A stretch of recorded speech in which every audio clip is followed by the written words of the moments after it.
Though Martin Scorsese is one of the most beloved filmmakers of all time, his 1999 cult classic with Nic Cage remains divisive over 25 years after the fact. Scorsese is a director that needs no introduction, and for over 50 years, he's been delivering movies that have pushed the boundaries of contemporary cinema. One of the crowning jewels of the new Hollywood movement, Scorsese brought a rawness to his projects that was in direct contrast to the slick productions of older eras. In classics like Taxi Driver and Raging Bull, the director managed to balance a grand scale while still focusing on the flawed character at the heart of the story. Scorsese has earned a reputation as a gangster movie expert, and it's hard to argue that Goodfellas is one of his best films, and certainly a defining movie in the subgenre. However, he is almost never pigeonholed, and isn't afraid to explore new horizons. This has produced quite a few hidden gems in his filmography, but they aren't created equal. In 1999, Martin Scorsese pushed himself and created one of the oddest movies of his career, and the cult classic has split audiences ever since. It represents the expansiveness of Scorsese's artistic vision, but it also feels of its time. It may be one of his best films, but it also might be one of the worst too. Bringing Out the Dead is a stark departure from Scorsese's other movies.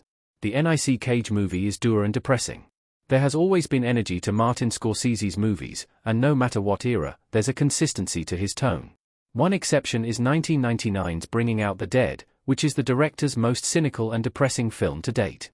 The Nicolas Cage vehicle is energetic in its own way, but there's a dourness that rivals even films like Taxi Driver. It's not just the movie's subject matter that's dark, it's the way all the elements of filmmaking combine. The images are stark and intentionally morbid, and even choices like music reflect the film's downbeat philosophy.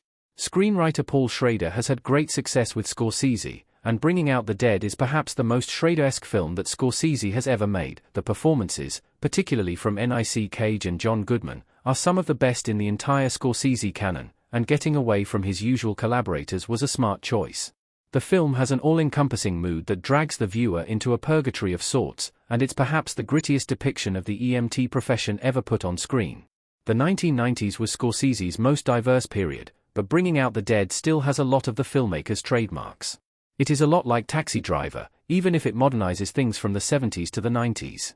When it was made is very important to the finished product, and it's also something that holds the film back. The 1999 Nicolas Cage cult classic is very dated. Scorsese's movies usually have a timeless quality. The thing that ultimately holds Bringing Out the Dead back is that the film is incredibly dated. Martin Scorsese's films often have a timeless quality, largely because they are often period pieces that have a bit of nostalgia thrown in for good measure. Bringing Out the Dead is frustratingly modern, and falls into a lot of 90s pitfalls. The movie is cut like a music video, with lots of bombastic edits and choices that were cutting edge at the time, but have aged poorly.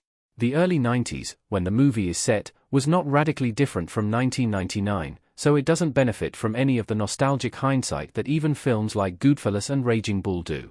It's commendable to try to be timely, but that also presents the risk of making the wrong choices that won't stand the test of time.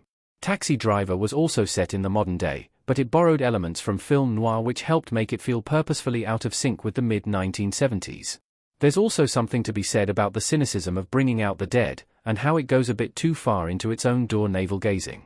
It was written as if it was taking place during a low period in New York City's history, when crime was rampant, but it was released during a relatively stable and prosperous era.